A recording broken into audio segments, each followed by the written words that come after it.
Alright guys, so we're going to talk about my book Philosopholutionist, Thought Action Change, and in particular the credit system, which is to me the main system in my book that has the potential to change the world. So I think it's obvious that when you look out at the world, you understand that it's the monetary system that is holding us back the most from really pushing ahead and getting to the places that we could be. A lot of people will blame the government. I do blame them as well. That's why I write about the government in my book also. But my assumption is that the government could do better under a different structure, but also they could do better for us if they had a different system to work with. Now, it's interesting that when you look at the world and you look at where we are now, 2019, people are predicting crashes of the global economy. You got people like the Yellow Vest movement out there wanting to change the way that their system works. They want referendums now where they can vote to oust politicians, they can vote on policies, they can vote to even get rid of prime ministers. And it's interesting that I wrote my book Philosopholutionist 3 years ago. It's only just been published. But in that book, I wrote about a world post-crash, a world where we would use referendums to influence the direction of where we're going. So we'd have more democracy, we'd put it more in the people's hands. And that's what the credit system is. The credit system is an economic model with a new form of money embedded in there. So essentially, credits are points. Now, if you look at the world now, the money that we get paid, we're essentially getting paid points. The main difference with credits is that they don't circulate. So currently you've got circulation, you've got people fighting over the money that is in circulation, you've got banks creating inflation with the money they inject into the economy, inject into circulation, and that just perpetuates the need for consumerism, that just perpetuates the need for corporations to go out and rape and pillage the world even more so that they can get profit, because it's about growth. So the logical thing to do, and this isn't really an ideological thing, okay, the credit system isn't like, okay, we have to move into socialism or communism, we hate capitalism. I do talk about, capitalism in the book a little bit, but the fact is that capitalism isn't what it was, it isn't what it is quote unquote meant to be. It's crony capitalism now. It's corporations lobbying and controlling governments and policies and writing policies and just for their own profit. And so it's not what it was meant to be anyway. And so it's time that we just put down all the bullshit of thinking that we need to polarize ourselves in one certain camp and just look at logic and understand what we actually are capable of if we have the right system in place. What our public servants can do for us if the right system is in place for them to utilize.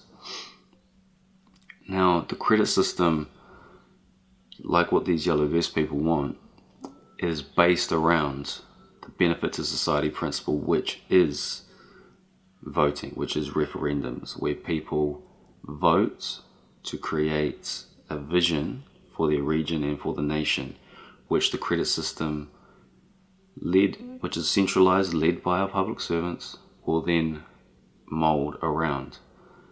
Now, you may be thinking that it's wrong to go to a centralized system, but I have to look at it logically, and we're going to go step by step.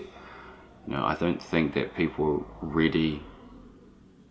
That's my point of view. I'm talking about everyone, I'm talking about the masses, are ready to move into a decentralized system just yet. And I have to think about what the flow-on effects from the credit system will be, because the credit system is going to create self-sustainable sovereign nations. Once we establish that sovereignty, a lot of the other nations around the world which are developing can share in the technology. They can grow exponentially as well from the fact that in the West and developing countries, not third world, but developing countries have moved into a system where they've become self-sustainable. So essentially what's going to happen is when people vote for what they want, the credit system is going to shape around that, and it's going to impact things like prices of services and give us a goal that we're going to move towards, because right now we don't have a goal. If you ask anyone, they don't know where we're going, they don't know what we're doing. We're just doing it for the sake of doing it. We're doing it just so that we can stay alive, so we can get this money. It's all a fiction. No one actually knows what we're supposed to be doing, and it creates a lot of nihilism. It creates a lot of depression, because we feel like we're just running on the treadmill, getting nowhere, even though we go to work 40 hours a week, because apparently it's necessary that we do that. Even though we do everything that we're supposed to do, we still can't afford a home, we can't afford this, we can't afford a car, we can't have leisure time. It doesn't have to be that way, period. With a better system for better management, we can create a world where we reduce the amount of hours that we're working, we have more leisure time, everyone's able to afford homes. We can change the world. So credits are the currency that we use in the credit system. They're a digital currency. They may be cryptos, they don't have to be. And yes, it is centralized. Now, when you look at things like Bitcoin, which is a decentralized platform, people talk about the need for value being inherent in the fact that Bitcoins are rare. There's only going to be 21 million of it, but I disagree. Value doesn't have to be in the fact that something's rare. Value really is in the fact that you can use that currency to purchase something else of value. Right, there's an exchange there. And so that's what the credits do. Now, if you want to talk about value of credits, when you talk about value of Bitcoin, Bitcoins are harvested or mined from solving mathematical equations. So you've got computers just running, doing that all the time, and people see that as the mining or the labor that goes into getting a Bitcoin, and therefore that makes them valuable. Well, credits will only ever be created when people do work. So they'll never be created any other time apart from when people do work. So that is the mining of it. People's labor is the mining of the credit. Okay, so the value becomes synonymous with their own. I don't think there's any greater form of value than that. The other thing, when you talk about something that's rare, a credit will only ever be in your cyber vault once. That credit, that exact credit. Because what happens is there is no circulation in the credit system. We need to get rid of this idea that you need circulation. You don't need circulation. You don't need a limited amount of currency that everyone's fighting over. It's illogical. In this day and age, it's illogical. It may have been logical in the past, but we're not living there anymore. Okay, we've got the technology now to move into the future, to move into the Star Trek economy that people like Yanis Varoufakis keep talking about, but I just haven't seen anyone put forth a system that mirrors what they're saying. So when you get rid of circulation, you get rid of the need for us to fight over money like it's a scarce essential resource. You get rid of the scarcity economy that we have now. Okay, and you just get rid of this idea that if we move into a digital economy, you still need to have a limited amount of coins, because what an unlimited amount of currency is going to do in a system that doesn't have circulation, therefore doesn't get impacted on the same forces of inflation as the current model, is that you can pay people for the work they do, and you can create budgets and plans which people are then going to go and work to and be paid for without worrying about any sort of limitations. Now, in terms of how we're going to get there, I have set out a bit of a plan for that, because the credit system is here to end the banking system. It's here to end the corporations. Because corporations, we say we want democracy, but corporations are undemocratic enterprises, undemocratic entities that are run top to bottom with no democracy. And so we want democracy, yet we've got these entities within our nations which largely, the large corporations, largely control our nations through crony capitalism, and they don't get treated like citizens. They don't get taxed the same. They can avoid taxes if they break laws, commit crimes. They don't go to jail like we saw with the bankers. And so to me, it's not logical that they're there. Now in the credit system, and I'll get to this soon, there will be no corporations. The corporations will be forced to leave. Now the first thing we're going to do with the credit system is, let me just talk about this. Yes, it's a centralized system. Now if you come from the assumption that government is evil, well then this is going to be bad. But I don't come from the assumption that government, although that word is bad, means mind control. I don't come from the assumption, because I come from New Zealand, that all the politicians in the New Zealand Parliament are out to get us. And I do believe that they want to help us and serve us. Some of them are just driven by their egos, sure. Some of them are cronies. But a lot of them want to help us. But they can't under the current model, and people know that. People look at it and go, they did the budget, they did their best, but the money wasn't there. But in the new system, everything will be there for them to be able to deliver on the people's vision. And it's not going to be them, campaigning and saying, we're going to do this, we're going to do that. No, it's not up to them. It's up to us to create the vision now. And then we know that because the credit system is so dynamic, it can get us there. And if they don't do what we want, it's going to be a bad day for them. And so, because governments are legitimized by the world, they're legitimized by the masses for the most part, they can create legislation. That's why, in my mind, we get them to initiate the system. Now, one thing I was missing was the reason that a government would want to do that. Because it's going to be hard for them to go against the corporations, What I was missing was the Yellow Vest movement. What the Yellow Vest movement, from what I understand, is missing is a system. And so if you put the Yellow Vest movement, which is forcing governments into change, and if you put the credit system, which is what we could get from the result of that change, that could deliver on the things that we want, then you've got the two things that you need. I needed them, they needed the credit system, in my opinion. And so when governments are, if we follow this route, forced to create a change, then I think it's logical that they move into something that is centralized, because we've got to take it step by step. And I don't think that these cryptocurrencies can give us, in fact, I'm just going to say it, they can't give us the things that the credit system can give us. They can't give us free education, they can't give us free healthcare, they can't give us unlimited funding on science and R&D, they can't lower house prices from what I've seen, they can't move us into a Star Trek economy. The cryptos are not Star Trek economies from what I've seen now. There's a lot of different ones, I can't speak for them all. The people that come up with them are very smart, and I think they're doing it for the right reason, but I just don't believe it's going to be able to get us where I believe the majority of people want to go. More leisure time, less work, etc.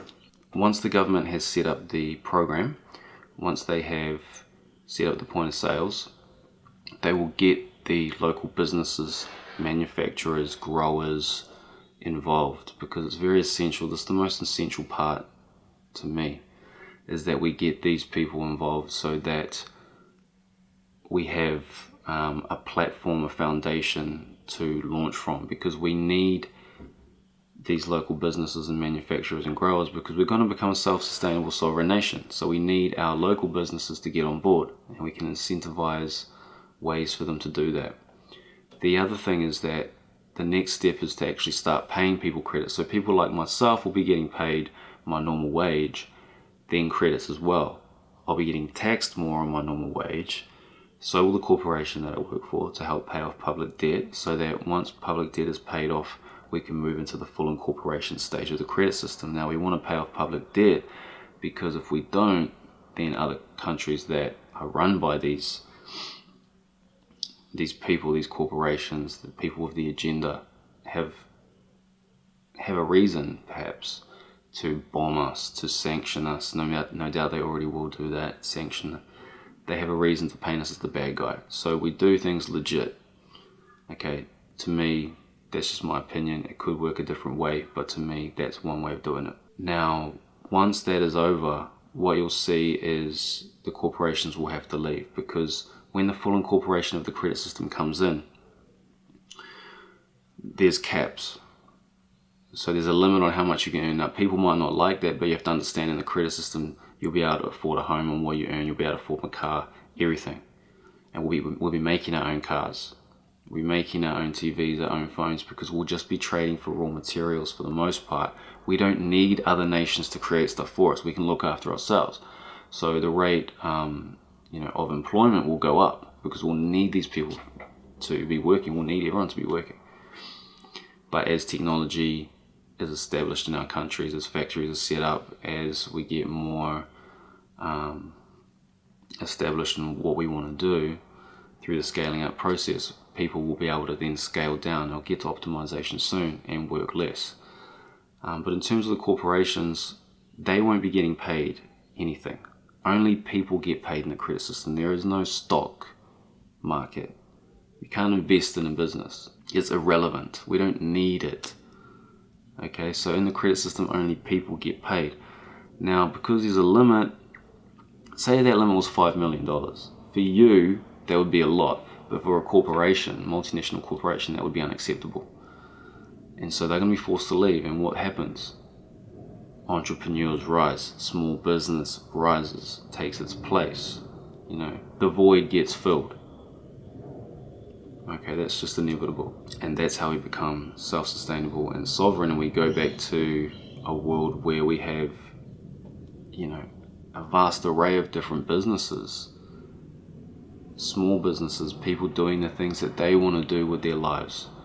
Yes, they can do it in the regulated market, which is the one with the benefit to society principle, moving towards the vision. Or they can do it in the unregulated market, which is the goodwill market, called goodwill for another reason, but then I left it the same after I changed how I operated, in an unregulated way, so they can price their own goods, etc. They don't have to be imposed on by the other market forces of the regulated market. So there's different ways that you can do it. It's very dynamic. This can be set up in so many different ways. Even regions can operate in different ways. One region might operate in a way that's more capitalist. Okay, so people put forward capital to start their business, because other people might not have to do that. Put forward capital, inject themselves into the market, competition, battling for profit. If one business fails, well, they lose their capital.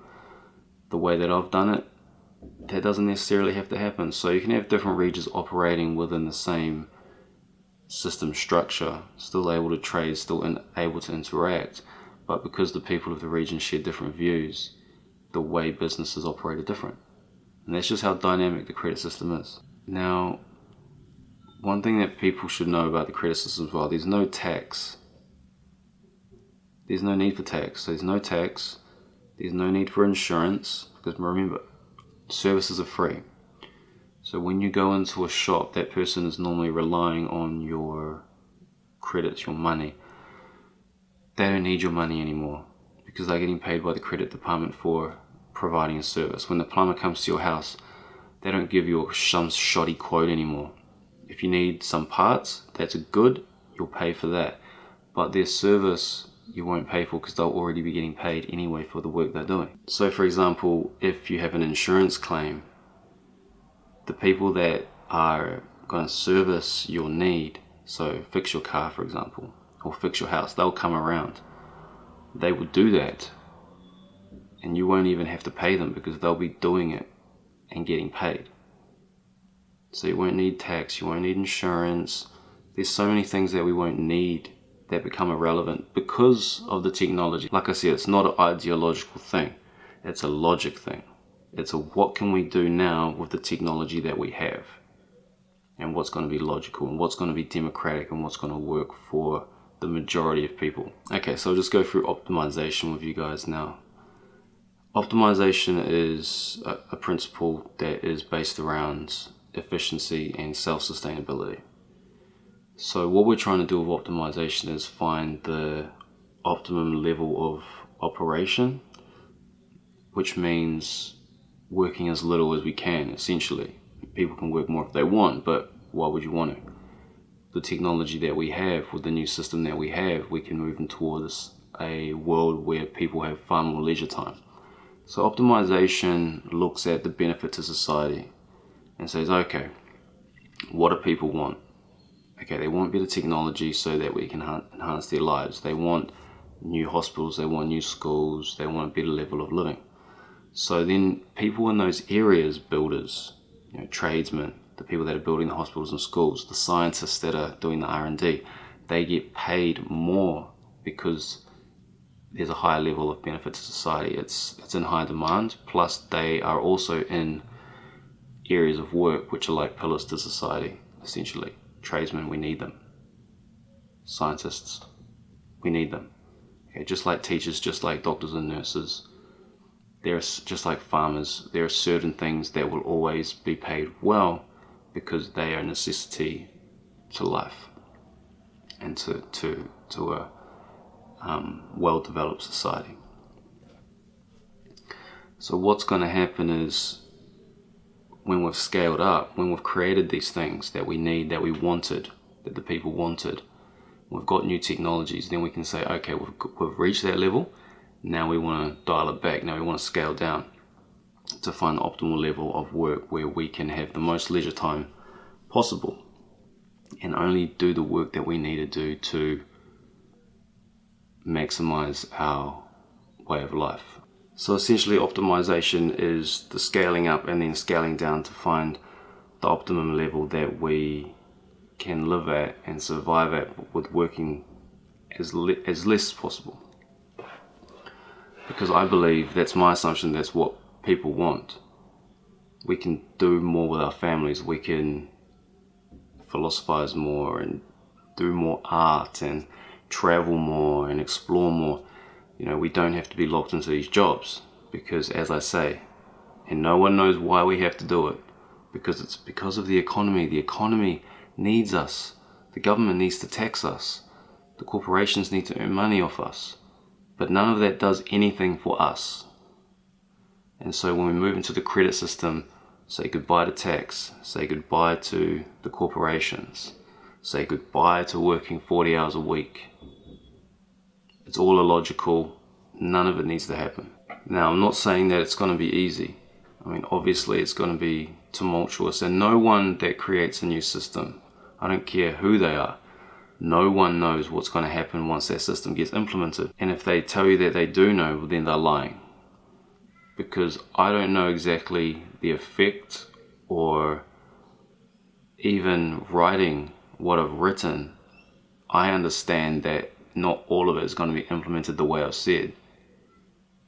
So you've just got to do your best to create a solid foundation for what is to come. It's going to be tumultuous. It's going to be some sacrifices that need to get made. But I think it's worth making a few sacrifices, transitioning into a new system that can bring us so much, than staying in a world that gives us so little.